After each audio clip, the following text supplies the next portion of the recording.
Sound ಸರಿಯಾಗಿಡಪ್ಪ. ಸಮಯ ಬಹಳ ಇರೋ ದಶಮಹಾವಿದ್ಯೆಗಳಲ್ಲಿ ಆ ಜಗನ್ಮಾತೆಯ ಕಾಳಿಕಾದೇವಿಯ ಅವತಾರವನ್ನ ಕುರಿತು ವಿಶ್ಲೇಷಣೆಯನ್ನ ಮಾಡಿದ್ದೇವೆ. ಆ ಕಾಳಿಕಾದೇವಿಯ ಅವತಾರದ ಕೊನೆಯ ಭಾಗ ಪರಮೇಶ್ವರನ ಎದೆಯ ಮೇಲೆ ಕಾಲಿಟ್ಟ ಮೇಲೆ ಆ ಕಾಳಿಕಾದೇವಿಯ ರೌದ್ರಮಯ ರೂಪ ಶಾಂತ ರೂಪಕ್ಕೆ ಪರಿವರ್ತನೆ ಆಗುತ್ತೆ. ಈ ಶಾಂತ ರೂಪದ ಪರಿವರ್ತಿತ ದೇವಿಯ ಅವತಾರದ ಸ್ವರೂಪವೇ ತಾರಾ ಅವತಾರ. ಯಾವುದು? ತಾರಾದೇವಿಯ ಅವತಾರ. ದಶಮಹಾವಿದ್ಯೆಗಳಲ್ಲಿ ಎರಡನೇ ಅವತಾರ ಆ ಜಗನ್ಮಾತೆ ತಾರಾದೇವಿಯದು. ತಾರಾದೇವಿ ಅಂದ ತಕ್ಷಣ ನಮ್ಮಲ್ಲಿ ಮನಸ್ಸಿನಲ್ಲಿ ಆ ದೇವಿಯ ಕುರಿತಾಗಿರ್ತಕ್ಕಂಥ ಸೌಮ್ಯ ರೂಪ ಮನಸ್ಸಿನಲ್ಲಿ ಮೂಡುತ್ತೆ. ಯಾಕಂದ್ರೆ ತಾರಾದೇವಿ ಅಂದ ತಕ್ಷಣ ಹೆಸರು ಬಹಳ ಸೂಕ್ಷ್ಮ ಅಂತ ಹೇಳಿ. ಆದ್ರೆ ನಿಜವಾಗಿಯೂ ಆ ತಾರಾಮಾತೆಯ ರೂಪ ಹೆಂಗಿರುತ್ತೆ ಅಂದ್ರೆ ಆಕಿ ಯಾವಾಗಲೂ ಶವದ ಮೇಲೆ ಕುಳಿತಿರ್ತಾಳೆ. ಶವದ ಮೇಲೆ ಕುಳಿತಿರ್ತಕ್ಕಂತಹ ದೇವಿ ರುಂಡಮಾಲೆಗಳನ್ನ ಧರಿಸಿರ್ತಾರೆ. 4 ಕೈಗಳು, ಒಂದು ಕೈಯಲ್ಲಿ ಅಗ್ನಿ, ಮತ್ತೊಂದು ಕೈಯಲ್ಲಿ ಪಾಶ, ಒಂದು ಕೈಯಲ್ಲಿ ರಕ್ತಪಾತ್ರೆ, ಮತ್ತೊಂದು ಕೈಯಲ್ಲಿ ತುಮುಲಾಸುರ ಅಂತಕ್ಕಂಥ ಒಬ್ಬ ರಾಕ್ಷಸನ ರುಂಡವನ್ನ ಕೈಯಲ್ಲಿ ಧರಿಸಿರ್ತಾಳೆ. ಆ ಒಂದು ತಾರಾದೇವಿಯ ವಿಶೇಷವಾಗಿರತಕ್ಕಂಥ ಕಥೆಗಳು ಸಾಕಷ್ಟಿವೆ. ನಮಗೆ ಆ ತಾರಾದೇವಿಯ ಪರಿಚಯಕ್ಕೋಸ್ಕರ ಒಂದೇ ಒಂದು ಸಣ್ಣ ದೃಷ್ಟಾಂತವನ್ನ ತಮಗೆ ಹೇಳಿದ್ರೆ ಆ ತಾರಾದೇವಿಯ ಮಹಿಮೆ ಯಾವುದು ಅಂತಕ್ಕಂಥದ್ದು ತಮಗೆ ಗುರುತಾಗುತ್ತೆ. ದಶಮಹಾವಿದ್ಯೆಗಳಲ್ಲಿ ಎರಡನೇ ವಿದ್ಯೆ ತಾರಾದೇವಿಯ ಸ್ಪಷ್ಟವಾಗಿರ್ತಕ್ಕಂಥ ಅವತಾರ ಚಿತ್ರಣ ನಮಗೆ ಸಿಗುವುದು ಸಮುದ್ರ ಮಂಥನ ಕಾಲದಲ್ಲಿ. ದೇವಾನುದೇವತೆಗಳೆಲ್ಲ ಸೇರಿ ಸಮುದ್ರ ಮಂಥನವನ್ನ ಮಾಡ್ತಾರೆ. ಮೇರು ಪರ್ವತವನ್ನ ಕಡಗೋಲನ್ನಾಗಿ ಮಾಡಿ ವಾಸುಕಿ ಸರ್ಪವನ್ನ ಹಗ್ಗವಾಗಿ ಬಳಸಿ ಒಂದ್ ಕಡೆ ದೇವತೆಗಳು ಮತ್ತೊಂದ್ ಕಡೆ ರಾಕ್ಷಸರು ಸಮುದ್ರ ಮಂಥನವನ್ನ ಮಾಡುವ ಸಂದರ್ಭದಲ್ಲಿ ಆ ಸಮುದ್ರ ಮಂಥನದಲ್ಲಿ ಮೊಟ್ಟ ಮೊದಲಿಗೆ ಸಮುದ್ರದೊಳಗೆ ಏನ್ ಬರುತ್ತೆ? ವಿಷ ಬರುತ್ತೆ. ಅತ್ಯಂತ ಘೋರವಾಗಿರತಕ್ಕಂತ ವಿಷ ಬರುತ್ತೆ. ಆ ವಿಷವನ್ನ ಎಷ್ಟು ಘೋರ ಆಗಿರುತ್ತಂದ್ರೆ ಅದರ ಸ್ಪರ್ಶ ಯಾರು ಮಾಡ್ತಾರೆ ನೋಡಿ ಅವರೆಲ್ಲ ಸುಟ್ಟು ಬೂದಿ ಆಗ್ತಿರ್ತಾರೆ. ಅಂತಹ ಘೋರವಾಗಿರತಕ್ಕಂತ ವಿಷ ಸಮುದ್ರ ಮಂಥನದ ಮೊದಲಿಗೆ ಬರುತ್ತೆ. ದೇವಾನುದೇವತೆಗಳು, ಎಲ್ಲಾ ದೇವತೆಗಳು ಮತ್ತು ಎಲ್ಲ ಲೋಕಗಳ ರಕ್ಷಣೆಗಾಗಿ ಆ ವಿಷದ ಪರಿಣಾಮದಿಂದಾಗಿ ಉಂಟಾಗ್ತಕ್ಕಂಥ ಎಲ್ಲ ದೋಷಗಳನ್ನ ನಿಗ್ರಹಿಸಬೇಕು ಅಂತ ಹೇಳಿ ಸಾಕ್ಷಾತ್ ಪರಮೇಶ್ವರ ಆ ಎಲ್ಲ ವಿಷವನ್ನ ತನ್ನ ಬೊಗಸೆ ಒಳಗೆ ತಗೊಂಡು ಕುಡಿದ್ಬಿಟ್ಟು ಈ ವಿಷ ಪ್ರಾಶನ ಆದ್ಮೇಲೆ ಆ ವಿಷ ಕಂಠದಲ್ಲಿ ಕೊಳ್ಳುತ್ತೆ. ಆಗಾತ ನೀಲಕಂಠ ಅಂತಕ್ಕಂಥ ಹೆಸರಿನಿಂದ ಪ್ರಖ್ಯಾತಿಯನ್ನ ಪಡೀತಾರೆ. ಈ ಕಥೆ ಎಲ್ಲರಿಗೂ ಸರ್ವೇ ಸಾಮಾನ್ಯವಾಗಿ ಗುರುತಿರ್ತಕ್ಕಂಥದ್ದು. ಈ ವಿಷವನ್ನ ಪ್ರಾಶನವನ್ನ ಮಾಡಿದ ಮೇಲೆ ಶಿವನ ದೇಹದಲ್ಲಿ ಆ ವಿಷದ ಅಗ್ನಿಯ ಪ್ರಭಾವದಿಂದಾಗಿ ಇಡೀ ಸಂಪೂರ್ಣ ದೇಹ ಜ್ವಾಲೆಯ ರೂಪದಲ್ಲಿ ಉರಿಲಿಕ್ಕೆ ಪ್ರಾರಂಭ ಆಗುತ್ತೆ. ಜ್ವಾಲೆಯ ರೂಪದಲ್ಲಿ ಉರಿಲಿಕ್ಕೆ ಪ್ರಾರಂಭವಾದಾಗ ಆ ಶಿವನ ಆ ರೂಪವನ್ನ ನೋಡಿ, ಆ ವಿಷದ ಪರಿಣಾಮದಿಂದ ಆತ ಅನುಭವಿಸುವ ಕಷ್ಟವನ್ನ ನೋಡಿ ಆದಿಶಕ್ತಿ ಮಾತೆ ತನ್ನ ದೇಹದಿಂದ ನೀಲವರ್ಣದ ಒಬ್ಬ ದೇವಿಯನ್ನ ಸೃಷ್ಟಿ ಮಾಡ್ತಾಳೆ. ಆ ದೇವಿ ಪರಮೇಶ್ವರನನ್ನ ಕೃಪಾಕ್ಷ ದೃಷ್ಟಿಯನ್ನ ಬೀರಿ ಮಗುವನ್ನಾಗಿ ಪರಿವರ್ತಿಸಿ ಆ ಸಾಕ್ಷಾತ್ ಶಿವನಿಗೆ ಅಮೃತ ಸಮಾನವಾಗಿರ್ತಕ್ಕಂಥ ತನ್ನ ಎದೆ ಹಾಲನ್ನ ಕೊಟ್ಟು ಅಮೃತ ಸಮಾನವಾಗಿರ್ತಕ್ಕಂಥ ಹಾಲನ್ನ ಸೇವಿಸಿದ ಮೇಲೆ ಪರಮೇಶ್ವರನ ಎಲ್ಲ ವಿಷ ಕಾರ್ಕೂಟವಾಗಿರ್ತಕ್ಕಂಥ ಜ್ವಾಲೆ ಶಾಂತವಾಗತ್ತೆ. ಆ ಶಾಂತಗೊಳಿಸಿ ಜಗನ್ಮಾತೆ ಏನು ಹಾಲು ಉಣಿಸಿದ್ಲಲ್ಲ, ಆ ಭಗವಂತನ ಪ್ರಾಣ ರಕ್ಷಣೆಯನ್ನ ಮಾಡಿದ್ಲಲ್ಲ, ಅವಳೇ ತಾರಾದೇವಿ ಅಂತಕ್ಕಂಥದ್ದು ಆ ಕಥೆಗಳಲ್ಲಿ ಬರುತ್ತೆ. ಎಂತ ಶ್ರೇಷ್ಠವಾಗಿರ್ತಕ್ಕಂಥ ಕಥೆಗಳಿದಾವೆ ಅಂದ್ರೆ ನೋಡ್ರಿ, ನಮ್ಮ ಭಾರತ ದೇಶದೊಳಗ ಎಲ್ಲಾ ದೇವರ ಕುರಿತಾಗಿರ್ತಕ್ಕಂಥ ಕಥೆಗಳಿದಾವೆ. ಈ ಎಲ್ಲಾ ಕಥೆಗಳು ಬಹಳ ವಿಶೇಷವಾಗಿರ್ತಕ್ಕಂಥದ್ದು. ದೇವಿಯ ಅವತಾರಗಳೆಲ್ಲ ಬಹಳ ಶ್ರೇಷ್ಠತಮವಾಗಿರ್ತಕ್ಕಂಥ ಅವತಾರಗಳು. ಸಾಕಷ್ಟು ಅವತಾರಗಳಿದಾವೆ. ನಾವು ಇವತ್ತಿನ ದಿವಸ ಈ ಕಥೆಗಳಿಗೆ ಬೇಕಾಗಿರತಕ್ಕಂಥ ದಶಮಹಾವಿದ್ಯೆಗಳಲ್ಲಿ ಕಾಳಿ, ತಾರ, ಮೂರನೇದ್ದು ಷೋಡಶಿ ಅಂತ ಕರೀತೀವಿ. ಷೋಡಶಿ ಅಂತಂದ್ರೆ 16 ವಯಸ್ಸಿನ ದೇವಿಯನ್ನಂದ್ರೆ. ಈ ಷೋಡಶಿ ದೇವಿಯ ಕುರಿತಾಗಿರ್ತಕ್ಕಂಥ ಕಥೆ, ಆ ದೇವಿ ಹೆಂಗ ಜನ್ಮ ತಾಳಿದ್ಲು, ಆಕೆಗೆ ಯಾವ್ಯಾವ ರೀತಿಯ ಹೆಸರುಗಳಿದಾವೆ ಅಂತಕ್ಕಂಥ ವಿಷಯದ ಜೊತೆಗೆ ಷೋಡಶಿ ಶಕ್ತಿ ಮಹಾವಿದ್ಯೆ ಅಂತಕ್ಕಂಥದ್ದು ಯಾವ ರೀತಿಯಾಗಿ ಪರಿಣಾಮಕಾರಿಯಾಗಿರುತ್ತೆ ಅಂತಕ್ಕಂಥದ್ದನ್ನ ಒಂದು ದೃಷ್ಟಾಂತದ ಮುಖಾಂತರ ನಾವು ಹೇಳ್ಬೋದು. ಬಹಳ ಹಿಂದಿನ ಕಾಲದಲ್ಲಿ ಒಬ್ಬ ತಾಂತ್ರಿಕ ಮತ್ತು ಆತನ ಪತ್ನಿ ಷೋಡಶಿ ದೇವಿಯನ್ನ ಆರಾಧನೆ ಮಾಡ್ತಿದ್ರು.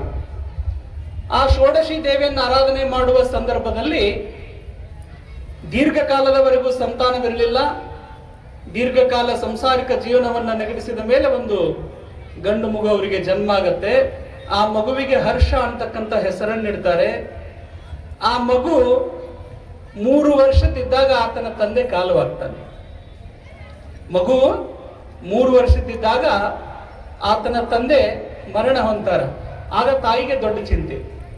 ಹಿಂದಿನ ಕಾಲದೊಳಗ ಏನು ಚಿಂತಿರ್ತಿತ್ತು ಅಂದ್ರೆ ತಂದೆ ತಾಯಿಗಳಿಗೆ, ತಂದೆ ಇಲ್ಲ ಅಂದ್ರೆ ನನ್ನ ಮಗನಿಗೆ ಯಾರು ವಿದ್ಯೆಯನ್ನು ಕಲಿಸ್ತಾರೆ, ತಂದೆ ಇಲ್ಲ ಅಂದ್ರೆ ನನ್ನ ಮಗನಿಗೆ ಜ್ಞಾನವನ್ನ ಯಾರು ಕೊಡ್ತಾರೆ, ನನ್ನ ಮಗನಲ್ಲಿ ವಿದ್ಯಾಜ್ಞಾನ ಇರಬಹುದು, ಸಾಮಾಜಿಕ ಜ್ಞಾನ ಇರಬಹುದು, ಈ ಎಲ್ಲ ಜ್ಞಾನಗಳನ್ನ, ವೇದ ಉಪನಿಷತ್ತುಗಳ ಜ್ಞಾನವನ್ನ ಯಾರು ಕೊಡ್ತಾರೆ ಅಂತಕ್ಕಂಥ ಚಿಂತೆ ಆ ತಾಯಿಗೆ ಬರುತ್ತೆ. ತಾಯಿಗೆ ಬಂದಾಗ ಆಕೆ ತನ್ನ ಗಂಡನೊಂದಿಗೆ ಆ ಷೋಡಶಿ ದೇವಿಯನ್ನ ಆರಾಧನೆ ಮಾಡುವ ಸಂದರ್ಭದಲ್ಲಿ ಆ ಷೋಡಶಿ ದೇವಿಯ ಬೀಜಾಕ್ಷರಗಳನ್ನ ಓದ್ಕೊಂಡಿರ್ತಾಳ, ತಿಳ್ಕೊಂಡಿರ್ತಾಳ, ಗಂಡನಿಂದ ಕಲ್ಕೊಂಡಿರ್ತಾಳ. ಆಕೆ ಏನ್ ಮಾಡ್ತಾಳಂದ್ರ ಆ ಮಗುವಿಗೆ ಆ ಎಲ್ಲ ಅಕ್ಷರಗಳನ್ನ ಕಲಿಸ್ಕೊಡ್ತಾಳ, ಬೀಜಾಕ್ಷರಗಳನ್ನ ಪ್ರತಿನಿತ್ಯ ಕಲಿಸ್ಕೊಡ್ತಾಳ. ಮಗು ಸಂಪೂರ್ಣ ಕಲ್ಕೊಳ್ಳುತ್ತೆ.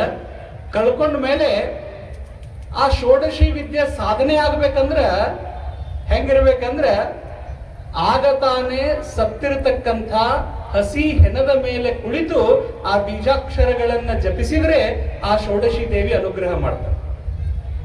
ಆಗ ತಾನೇ ಸತ್ತಿರತಕ್ಕಂಥ ಹಸಿ ಹೆಣದ ಮೇಲೆ ಕುಂತು ಆ ಬೀಜಾಕ್ಷರಗಳನ್ನ ಜಪಿಸಬೇಕು. ಅಂದಾಗ ಆ ಷೋಡಶಿ ಮಹಾ ತ್ರಿಪುರ ಸುಂದರಿಯ ಅನುಗ್ರಹ ಆಗುತ್ತೆ ಅಂತಕ್ಕಂಥದ್ದು ಆ ತಂತ್ರ ವಿದ್ಯೆಯ ಮಹತ್ವ ಆಗಿದೆ.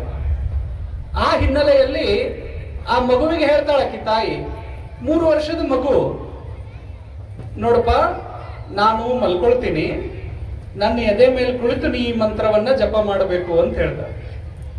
ಮಗು ಒಪ್ಕೊಳ್ಳುತ್ತೆ, ಕಲ್ತಿರುತ್ತದೆಲ್ಲ ಮಂತ್ರಗಳನ್ನ, ಬಾಯ್ಪಟ್ಟು ಮಾಡಿಸಿರ್ತಾಳೆ. ಆಕೆ ಏನ್ ಮಾಡ್ತಾಳಂದ್ರೆ, ಆ ಮಗುವಿಗೆ ಜ್ಞಾನ ಸಿಕ್ಕರೆ ಸಾಕು ಅಂತ ಹೇಳಿ ವಿಷವನ್ನ ಸೇವಿಸಿ, ತಾನು ವಿಷವನ್ನ ಸೇವಿಸಿ ಮಲ್ಕೊಳ್ತಾಳೆ. ಮಲ್ಕೊಂಡಾಗ ಆಕೆ ಪ್ರಾಣ ಹೋಗುತ್ತೆ. ಮಗು ಅದ್ರ ಮೇಲೆ ಕುಳಿತು ಆ ಮಂತ್ರವನ್ನ ಜಪ ಮಾಡ್ತಾ ಇದೆ. ಎಂತಹ ತಾಯಿಯ ಗುಣ ನೋಡಿ. ತನ್ನ ಮಗುವಿಗೆ ಜ್ಞಾನ ಸಿಗಬೇಕು, ತನ್ನ ಮಗು ಲೋಕ ವಿಖ್ಯಾತನಾಗಬೇಕು ಅಂತಕ್ಕಂಥ ಒಂದು ಮಹತ್ ಆಸೆಯಿಂದ ಆ ತಾಯಿ ತಾನು ವಿಷವನ್ನ ಸೇವಿಸಿ ಮಲ್ಕೊಂಡು ಆ ತಾಯಿಯ ಮೇಲೆ ಕುಂತು ಮಂತ್ರ ಹೇಳಲಿಕ್ಕೆ ಅದಕ್ಕೆ ಭಯ ಆಗೋದಿಲ್ಲ. ತಾಯಿ ಮಲ್ಕೊಂಡಿದ್ದಾಳೆ ಅಂತ ತಿಳ್ಕೊಂಡು ಆ ಮಗು ಮಂತ್ರವನ್ನ ಜಪಿಸ್ತಾ ಹೋಗುತ್ತೆ. ರಾತ್ರಿ ಕಳೆದು 4ನೇ ಪ್ರಹರದ ಹೊತ್ತಿಗೆ ಜಗನ್ಮಾತೆ ಮಹಾ ತ್ರಿಪುರ ಸುಂದರಿ ವಿಚಿತ್ರವಾಗಿರತಕ್ಕಂಥ ರೂಪವನ್ನ ಧರಿಸಿ ಪ್ರತ್ಯಕ್ಷಳಾಗ್ತಾಳೆ. ಪ್ರತ್ಯಕ್ಷಳಾಗಿ ಆ ಮಗುವನ್ನ ಕುರಿತು ಕೇಳ್ತಾಳೆ, ಮಗು ಯಾಕೆ ನನ್ನನ್ನ ಸ್ಮರಿಸಿದೆ, ನಿನಗೇನು ಬೇಕು ಅಂತ. ಆ ಮಗು ಗಾಬರಿ ಆಗತ್ತೆ. ತಾಯಿಯನ್ನ ಬಿಟ್ಟು ಇಂಥ ವಿಚಿತ್ರ ರೂಪವನ್ನ ನೋಡಿ, ಅಮ್ಮ ನನಗೇನು ಗೊತ್ತಿಲ್ಲ, ನನ್ನ ತಾಯಿ ಈ ಮಂತ್ರವನ್ನ ಜಪಿಸು ಅಂತ ಹೇಳಿದ್ಲು, ಅದಕ್ಕೆ ನಾನು ಈ ಮಂತ್ರವನ್ನ ಜಪ ಮಾಡಿದೆ, ನನಗೇನು ಬೇಕು ಅಂತ ನೀನ್ ನನ್ನ ತಾಯಿನೇ ಕೇಳು ಅಂತ ಹೇಳ್ತದೆ ಮಗು. ನನಗೆ ಗೊತ್ತಿಲ್ಲ. ಆವಾಗ ಜಗನ್ಮಾತೆ ಆ ತಾಯಿಯನ್ನ ಬದುಕಿಸಿ ನಿನ್ನ ಮಗನಿಗೆ ಏನು ಬೇಕು ಅಂತ ಕೇಳ್ತಾಳೆ. ಕೇಳಿದಾಗ ಜಗನ್ಮಾತೆ ಕೇಳಿದಾಗ ಅಳಿಯಲಾರದಂತಹ ಜ್ಞಾನವನ್ನ, ಸಂಪೂರ್ಣ ಸೃಷ್ಟಿ ರಹಸ್ಯಗಳನ್ನ, ಸಾರಸ್ವತ ಲೋಕದ ಎಲ್ಲ ವ್ಯಾಕರಣ ಬಾಂಧುರ್ಯವನ್ನ, ಜ್ಞಾನವನ್ನ ನನ್ನ ಮಗನಿಗೆ ಕೊಡು ಅಂತ ಹೇಳ್ತಾಳೆ.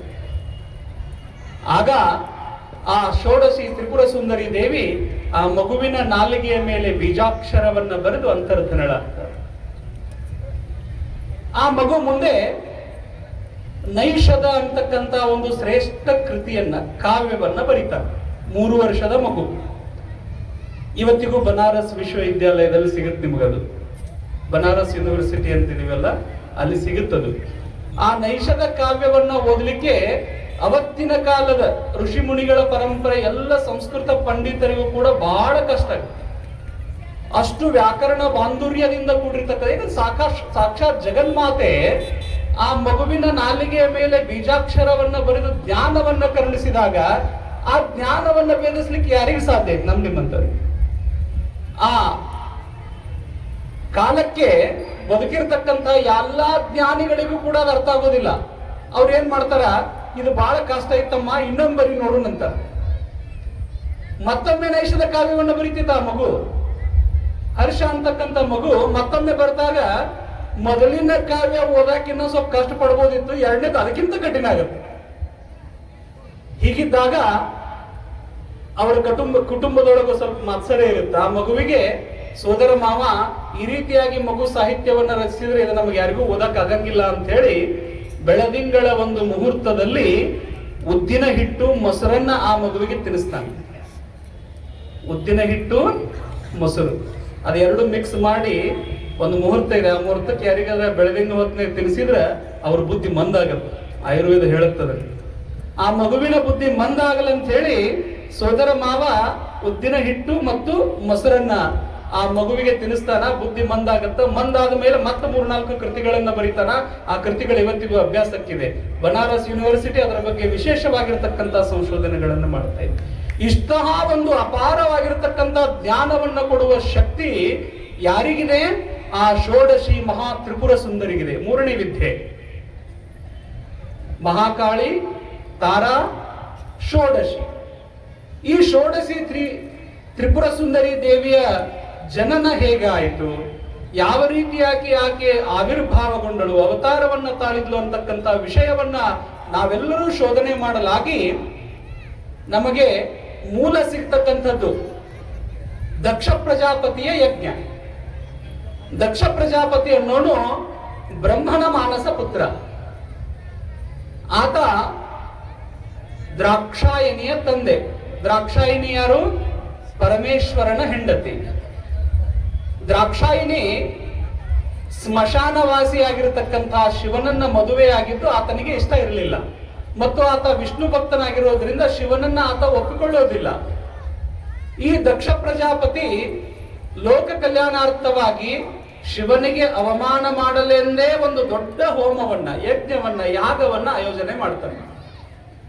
ಆ ಯಜ್ಞಕ್ಕೆ ಎಲ್ಲಾ ದೇವಾನುದೇವತೆಗಳನ್ನ ಕರೆಸಿರ್ತಾನೆ. ನಾರಾಯಣ ಯಜ್ಞದ ಬ್ರಹ್ಮಸ್ಥಾನದಲ್ಲಿ ವಿರಾಜಮಾನನಾಗಿರ್ತಾನೆ.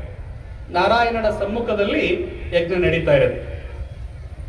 ಯಾರಿಗಾದ್ರೂ ಹೆಣ್ಮಕ್ಳಿಗೆ ಖುಷಿನಲ್ಲ, ತವ್ರ ಮನೆಯಾಗ ಒಂದು ಚಲೋ ಕಾರ್ಯಕ್ರಮ ನಡೆದೈತಂದ್ರೆ ನಾನು ಹೋಗ್ಬೇಕು ಅಂತಕ್ಕಂಥ ಆಸೆ. ತಂದೆಯ ಮನೆಯಲ್ಲಿ ನಡೆತಕ್ಕಂಥ ಈ ಒಂದು ಮಹಾಯಾಗ ಪರಮೇಶ್ವರನ ಆಮಂತ್ರಣ ಇಲ್ಲದೆ ನಡೀತಾ ಇರುತ್ತೆ. ಪರಮೇಶ್ವರನ ಆಸ್ಥಾನಕ್ಕೆ ನಾರದ ಮಹರ್ಷಿಗಳು ಬರ್ತಾರ.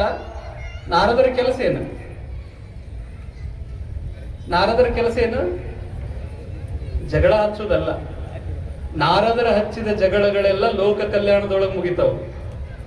ಲೋಕ ಕಲ್ಯಾಣಾರ್ಥಕವಾಗಿ ಜಗಳ ಹಚ್ತಿದ್ರು ಅವರು, ಊರಿಗೆಲ್ಲ ಒಳ್ಳೇದಲ್ಲ ಅಂತ ಹೇಳಿ. ನಾರದರು ಬಂದು ಶಿವನ ಆಸ್ಥಾನದೊಳಗೆ ನಿಂತು, ಯಾಕೆ ಇಲ್ಲೇ ಇದಿರಲ್ಲ, ಯಾಕೆ ನಿಮ್ಗೆ ಹೋಮಕ್ಕೆ ಕರೆದಿಲ್ಲ ಅಂತ. ಅವ್ರು ಕರೆದದ್ದು ಅವಾಗೆಲ್ಲ ಕರೆದಿರುವುದಿಲ್ಲ ಅನ್ನೋದು. ಅವಾಗ ವಿಷಯವನ್ನ ತಿಳಿದ ಮೇಲೆ ದ್ರಾಕ್ಷಾಯಿನಿ ಹೇಳ್ತಾಳ, ನಾನು ನಮ್ಮ ತಂದೆ ಮಾಡತಕ್ಕಂತ ಹೋಮದಲ್ಲಿ ಭಾಗವಹಿಸ್ತೇನೆ. ಪರಮೇಶ್ವರ ಹೇಳ್ತಾನ, ಇಲ್ಲ ಅಲ್ಲಿ ಹೋದ್ರೆ ನಿನಗೆ ಗೌರವ ಸಿಗೋದಿಲ್ಲ, ಹೋಗ್ಬೇಡ ಅಂತ ಹೇಳ್ತಾನ. ಗಂಡನ ಮಾತು ಕೇಳಬೇಕನ್ನೋದು ಆಗೂ ಇದ್ದಿದ್ದಿಲ್ಲ, ಈಗೂ ಇಲ್ಲ.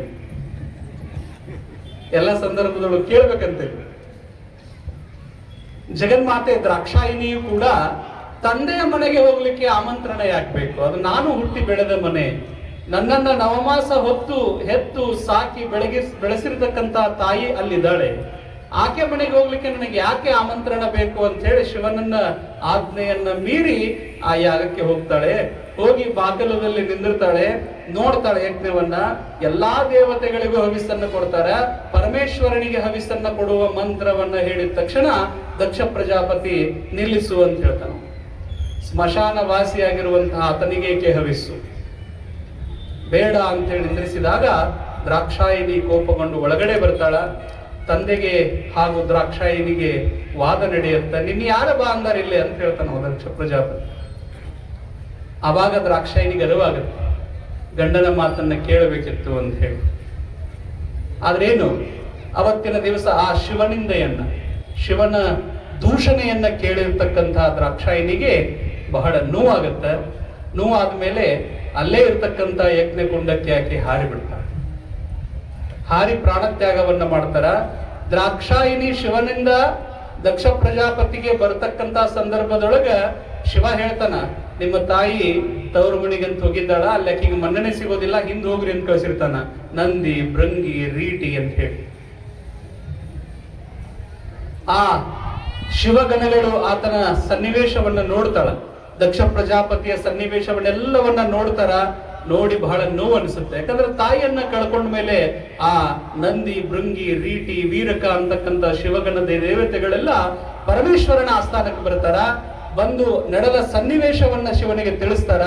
ತಿಳಿಸಿದ ತಕ್ಷಣ ಶಿವ ಪತ್ನಿಯ ವಿಯೋಗದಿಂದಲ್ಲ, ಶಿವನನ್ನ ಸೃಷ್ಟಿ ಸ್ಥಿತಿ ಲಯ ಕಾರ್ಯಗಳನ್ನ ಧಿಕ್ಕರಿಸಿರ್ತಕ್ಕಂಥ ದಕ್ಷನ ಅಹಂಕಾರದ ಮೇಲೆ ಕೋಪವನ್ನ ತಾಳ್ತಾರ. ಕೋಪವನ್ನ ತಾಳಿ ತನ್ನ ಜಟೆಯನ್ನ ನೆಲಕ್ಕೆ ಬಡಿದು ವೀರಭದ್ರ ಅಂತಕ್ಕಂಥ ಒಬ್ಬ ಶಕ್ತಿಯನ್ನ ಸೃಷ್ಟಿ ಮಾಡ್ತಾರೆ.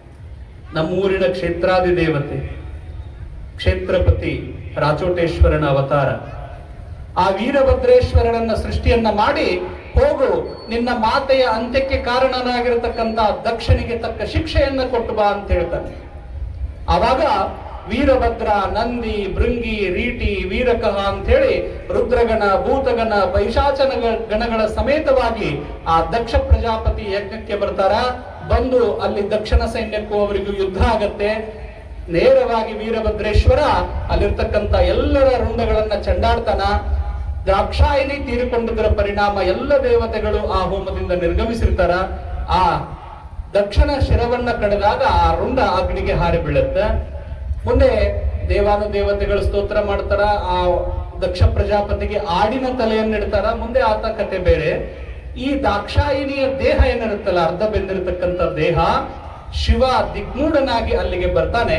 ಬಂದು ತನ್ನ ಹೆಂಡತಿಯ ದೇಹವನ್ನ ತನ್ನ ಭುಜದ ಮೇಲೆ ಧರಿಸಿ ದಿಗ್ಮೂಢನಾಗಿ ವಿಸ್ಮೃತಿಯನ್ನ ಹೊಂದಿ ದಿಕ್ಕಾಪಾಲನಾಗಿ ಆಕಾಶದಲ್ಲಿ ಸಂಚಾರವನ್ನು ಮಾಡ್ತಾ ಇರ್ತಾನೆ. ಹೆಂಡತಿಯನ್ನ ಕಳ್ಕೊಂಡಿರ್ತಕ್ಕಂಥ ಮೋಹಕ್ಕೆ ವಶನಾಗಿರ್ತಾನ. ಆ ಮೋಹದ ವಶದ ಪರಿಣಾಮವಾಗಿ ಸೃಷ್ಟಿಯ ಕಾರ್ಯಗಳಿಂದ ಬಹಳ ದೊಡ್ಡ ಕಥೆ ಇದು. ಸಮಯದ ಅಭಾವದಿಂದ ನಿಮಗೆ ಎಷ್ಟು ಸಾಧ್ಯ ಆಗುತ್ತೆ ಅಷ್ಟು ಅರ್ಥ ಆಗುವಷ್ಟು ನಾನು ಹೇಳ್ತಾ ಇದ್ದೇನೆ. ಅಡ್ಡಾಡುವ ಸಂದರ್ಭದಲ್ಲಿ ಏನೇನು ಘಟನೆಗಳಾದವು, ಯಾವ್ಯಾವ ಶಿವಗಣಗಳು ಆತನ ಹಿಂದೆ ಇದ್ದು, ಸಾಕಷ್ಟು ವಿವರಣೆಗಳಿದಾವ ಶಿವಪುರಾಣದಲ್ಲಿ. ಆ ಒಂದು ದಾಕ್ಷಾಯಿನಿಯ ದೇಹವನ್ನ ಹೊತ್ತುಕೊಂಡು ತಿರುಗುತ್ತಿರುವ ದೃಶ್ಯವನ್ನ ನೋಡಿ ದೇವಾನುದೇವತೆಗಳೆಲ್ಲ ಅತ್ಯಂತ ದುಃಖಿತರಾಗ್ತಾರ. ಇದರಿಂದ ನಾವು ಬಿಡುಗಡೆಯನ್ನ ಹೊಂದಬೇಕು, ಶಿವನು ಲೋಕ ಕಲ್ಯಾಣಾರ್ಥಕವಾಗಿ ಕಾರ್ಯದಲ್ಲಿ ತೊಡಗಬೇಕು ಅಂತ ಹೇಳಿ ವಿಷ್ಣುವಿನಲ್ಲಿ ಪ್ರಾರ್ಥನೆಯನ್ನ ಮಾಡ್ತಾರ.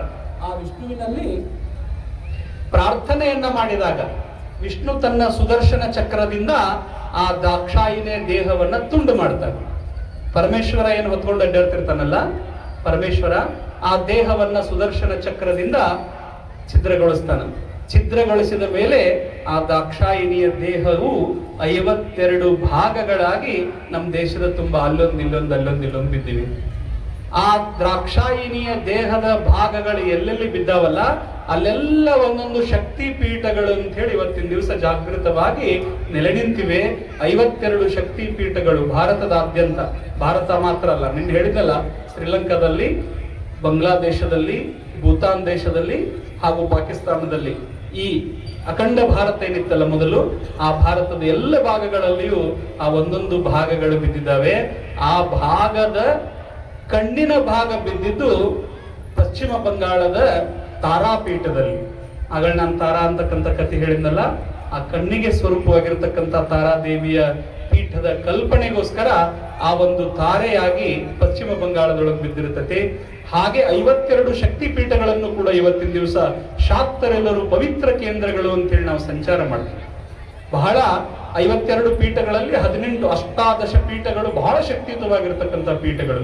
ಕಂಚಿ ಕಾಮಾಕ್ಷಿ, ಮಧುರೆ ಮೀನಾಕ್ಷಿ, ಕಾಶಿ ವಿಶಾಲಾಕ್ಷಿ, ಕರ್ನಾಟಕದ ಚಾಮುಂಡೇಶ್ವರಿ, ಮಹಾರಾಷ್ಟ್ರದ ಸಪ್ತಶೃಂಗಿ, ಪಶ್ಚಿಮ ಬಂಗಾಳದಲ್ಲಂತೂ ಸಾಕಷ್ಟು ಪೀಠಗಳು, ಕಾಳಿಕಾ ದೇವಿಯ ಪೀಠಗಳು, ವಿಂಧ್ಯವಾಸಿನಿ ಪೀಠ, ಹೀಗೆ ವೈಷ್ಣೋದೇವಿ ಪೀಠ, ಪಾಕಿಸ್ತಾನದ ಹಿಂಗ್ಲಜ್ ಮಾತಾ ಪೀಠ, ಹೀಗೆ ಆ ದೇವಿಯ ದೇಹದ ಭಾಗಗಳು ಎಲ್ಲೆಲ್ಲಿ ಬಿದ್ದಿದ್ದಾವಲ್ಲ ಅಲ್ಲೆಲ್ಲ ಒಂದೊಂದು ಶಕ್ತಿ ಪೀಠಗಳು ವಿರಾಜಮಾನಗಳಾಗಿದ್ದಾವೆ. ಆ ಶಕ್ತಿ ಪೀಠಗಳನ್ನ ಆರಾಧನೆ ಮಾಡುವುದು ನಮ್ಮೆಲ್ಲರ ಆದ್ಯ ಕರ್ತವ್ಯ. ಯಾಕಂದ್ರೆ ನಾವೆಲ್ಲರೂ ಶಕ್ತಿ ಆರಾಧಕರು ಅಂತಕ್ಕಂಥ ಹಿನ್ನೆಲೆಯಲ್ಲಿ ಆ ದಾಕ್ಷಾಯಣಿಯ ಕಥೆಯ ಮುಂದಿನ ಭಾಗ ಈ ಷೋಡಶಿ ತ್ರಿಪುರ ಸುಂದರಿ, ಆಗಲೇ ಹೇಳಿದ್ನಲ್ಲ ನಾನು, ಆ ಮಗುವಿಗೆ ವರವನ್ನ ಕೊಟ್ಲಲ್ಲ, ಆ ತ್ರಿಪುರ ಸುಂದರಿ ದೇವಿಯ ಹುಟ್ಟಿಗೆ ಈ ಕತೆ ಪೂರಕವಾಗಿರುತ್ತೆ. ಹೆಂಗಂದ್ರ ಪರಮೇಶ್ವರ ಆ ದಾಕ್ಷಾಯಿಣಿಯ ದೇಹ ನಾಶ ಆಯಿತು, ಪರಮೇಶ್ವರ ಧ್ಯಾನಸ್ಥನಾಗಿ ಕೂತ್ಕೊಂಡ್ಬಿಡ್ತಾನೆ.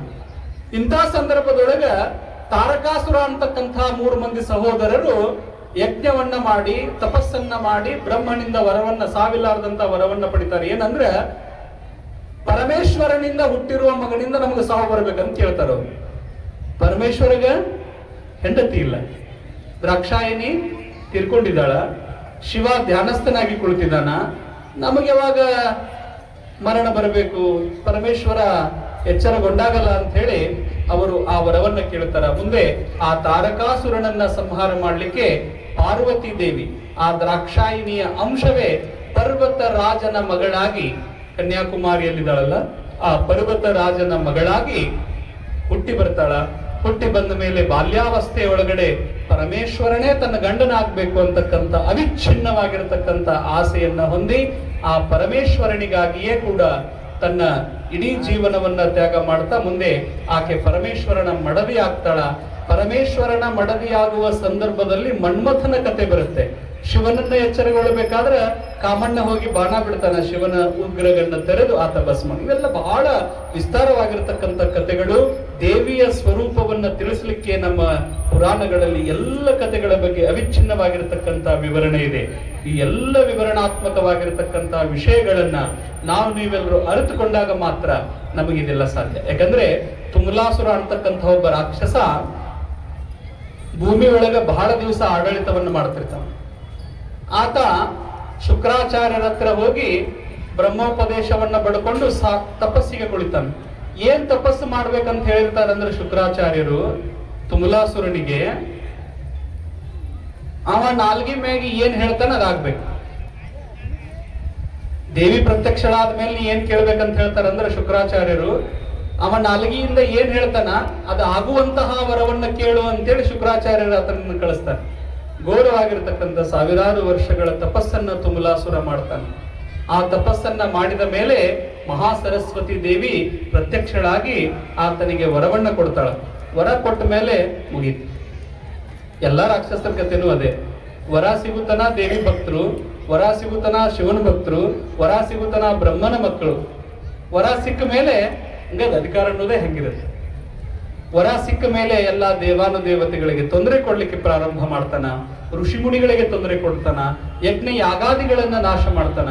ಹೀಗಿರುವ ಸಂದರ್ಭದಲ್ಲಿ ಇಂದ್ರನ ಪದವಿಯನ್ನ ಕಳ್ಕೊಂಡಾಗ ಇಂದ್ರ ದೇವಾನುದೇವತೆಗಳೆಲ್ಲ ಸೇರಿ ಆ ತುಮಲಾಸುರನನ್ನ ಹೇಗೆ ಸಂಹಾರ ಮಾಡಬೇಕು, ತುಮಲಾಸುರನ ಅಂತ್ಯ ಹೇಗೆ, ಆತನ ಮುಂದೆ ಯಾರು ಹೋಗಿ ನಿಂತರೂ ಏನಂತ ಆಗ್ಬಿಡ್ತಿರ್ತಾರೆ. ಹಿಂಗಾಗಿ ಆತನೊಂದಿಗೆ ಯುದ್ಧ ಮಾಡುವುದೇ ಕಠಿಣ ಆದಾಗ ಎಲ್ಲರೂ ಸೇರಿ ಮೇರು ಪರ್ವತದಲ್ಲಿ ವಿಷ್ಣುವಿನ ನೇತೃತ್ವದಲ್ಲಿ ಬ್ರಹ್ಮ ಸತ್ರ ಮಹಾಯಾಗ ಅಂತಕ್ಕಂಥ ಒಂದು ಹೋಮವನ್ನ ಮಾಡ್ತಾರೆ, ಯಜ್ಞವನ್ನ ಮಾಡ್ತಾರೆ. ಆ ಯಜ್ಞದ ಅಧಿಪತಿ ಶ್ರೀಚಕ್ರರಾಜ ದೇವತೆ ಆಗಿರ್ತಾಳ. ಆ ಶ್ರೀಚಕ್ರರಾಜ ದೇವತೆಯೇ ಈ ದಶಮಹಾವಿದ್ಯೆಯ ಅಧಿಪತಿ ದೇವತೆ, ಅಧಿಷ್ಠಾನದಾತ್ರಿ ಅಂತ ಕರೀತೀವಿ. ಆ ಶ್ರೀಚಕ್ರ ರಾಜ ದೇವತೆಯ ಚಕ್ರಗಳಿಂದ ಒಂದು ಶಕ್ತಿ ಹೊರಗಡೆ ಬರುತ್ತೆ, ಜ್ಯೋತಿ ರೂಪದಲ್ಲಿ ಬಂದು ಹೊರಗಡೆ ನಿಲ್ಲುತ್ತೆ. ಪರ್ವತಾಕಾರದಲ್ಲಿ ಆ ಜ್ಯೋತಿ ಬೆಳೆದು ನಿಲ್ಲುತ್ತೆ. ಆ ಜ್ಯೋತಿಗೆ ಎಲ್ಲಾ ದೇವತೆಗಳು ತಮ್ಮ ತಮ್ಮ ಮುಖದಿಂದ ಒಂದೊಂದು ಜ್ಯೋತಿಯನ್ನ ಕಳಿಸ್ತಾರೆ. ಆ ಜ್ಯೋತಿ ಚಿಜ್ಯೋತಿಯಾಗಿ ಒಂದು ಸ್ತ್ರೀ ರೂಪವನ್ನ ತಾಳಿ ನಿಲ್ಲುತ್ತೆ. ಆ ಸ್ತ್ರೀ ರೂಪದ ತಾಳಿ ಆ ತುಮಲಾಸುರನೊಂದಿಗೆ ವಾಗ್ದೇವಿಯ ಅನುಗ್ರಹದಿಂದ ಯುದ್ಧವನ್ನ ಮಾಡಲಿಕ್ಕೆ ಪ್ರಾರಂಭ ಮಾಡಿ ಆ ತುಮಲಾಸುರನ ಹೃದಯವನ್ನ ಪ್ರವೇಶಿಸಿ, ಆ ಹೃದಯವನ್ನ ಪ್ರವೇಶಿಸುವ ಶಕ್ತಿ ಯಾರಿಗಿದೆ ಅಂದ್ರೆ ಮಾತೆ ತಾರಾದೇವಿಗಿದೆ. ತಾರಾದೇವಿ ಮನಸ್ಸಿನ ಅಧಿಪತಿಯಾಗಿ ಆ ತಾರಾದೇವಿ ಆ ಮನಸ್ಸನ್ನ ಪ್ರವೇಶಿಸಿ ಮೃತ್ಯುಂ ದದಾಮಿ ಅಂತ ಹೇಳಿ ಅವನ ಬಯಲನ್ನ ಹೇಳಿಸ್ತಾರೆ. ಯುದ್ಧವನ್ನ ನಡೆದಂತಹ ಸಂದರ್ಭದಲ್ಲಿ ಆ ಅಸುರ ಮೃತ್ಯುಂ ದದಾಮಿ ಅಂತ ಹೇಳ್ತಾನ. ಆಗ ತಕ್ಷಣ ಆ ತಾರಾದೇವಿ ಆತನ ರುಂಡವನ್ನ ಕಡಿದು ರುಂಡವನ್ನ ನೆಲಕ್ಕೆ ಮುಟ್ಟಿಸಿದ್ರೆ ಮತ್ತೆ ಹುಡ್ತಿರ್ತಾನ ಅವನು. ಆ ರುಂಡವನ್ನ ಮತ್ತು ಆತನ ಚರ್ಮವನ್ನ ಯಾರು ಸ್ಪರ್ಶ ಮಾಡಿದ್ರು ಮತ್ತೆ ಅವರು ಸಾಯ್ತಿರ್ತಾರೆ ಅಂತ ವಿಶೇಷ ವರವನ್ನ ಪಡೆದಿರ್ತಾನೆ. ಆ ರುಂಡವನ್ನ ಎಳ್ಳಿನೊಂದಿಗೆ ಮಿಶ್ರಣವನ್ನ ಮಾಡಿ ಅದನ್ನೆಲ್ಲ ಗಂಧದ ತರ ಅರಿದು ಕೈಯಲ್ಲಿಯೇ ದೇವಿ ಅರಿದು ತನ್ನ ಮೈಗೆಲ್ಲ ಲೇಪನೆ ಮಾಡ್ಕೊಂಡ್ಬಿಡ್ತಾಳೆ ಎಳ್ಳಿನಿಂದ. ಆ ಎಳ್ಳನ್ನ ಬೆಳೆಸಿದ್ದಕ್ಕಾಗಿ ಆಕೆಗೆ ತಾರಾದೇವಿ ಅಂತಕ್ಕಂಥ ಹೆಸರು ಕೂಡ ಬಂದಿದೆ ಅಂತಕ್ಕಂಥದ್ದು ಒಂದು ಕಥೆಯ ಹಿನ್ನೆಲೆ. ಹಾಗೆ ಋಗ್ವೇದದ ಎಲ್ಲ ಋಕ್ಕುಗಳಲ್ಲಿಯೂ ಕೂಡ ತಾರಾದೇವಿ ದ್ರಾಕ್ಷಾಯಿನಿ ದೇವಿಯರ ಅನುಷ್ಠಾನ ಇದೆ ಅಂತಕ್ಕಂಥ ಮಾತನ್ನ ಹೇಳಿ, ಆ ಏನು ದಕ್ಷ ಪ್ರಜಾಪತಿ ಯಜ್ಞ ಮುಗಿದು ಪರಮೇಶ್ವರ ಧ್ಯಾನಾನಸ್ಥನಾಗಿ ಕುಳಿತಿರ್ತಾನಲ್ಲ, ಆ ಧ್ಯಾನಾಸಕ್ತನಾಗಿ ಕುಳಿತಿರ್ತಕ್ಕಂಥ ಪರಮೇಶ್ವರನಿಗೆ ಪಾರ್ವತಿ ಯಾವ ರೀತಿಯಾಗಿ ತನ್ನ ಮನಿಚ್ಛೆಯನ್ನ ವ್ಯಕ್ತಪಡಿಸ್ತಾಳೆ, ಮುಂದೆ ಆ ಪರಿಣಾಮವಾಗಿ ಹೇಗೆ ತ್ರಿಪುರ ಸುಂದರಿಯಾಗಿ ಆಕೆ ಆವಿರ್ಭವಿಸ್ತಾಳೆ ಅಂತಕ್ಕಂಥ ವಿಷಯವನ್ನ ನಾಳೆಗೆ ನಾವು ನೀವೆಲ್ಲರೂ ಚರ್ಚೆ ಮಾಡೋಣ. ಯಾಕಂದ್ರೆ ಸಮಯ ಬಹಳ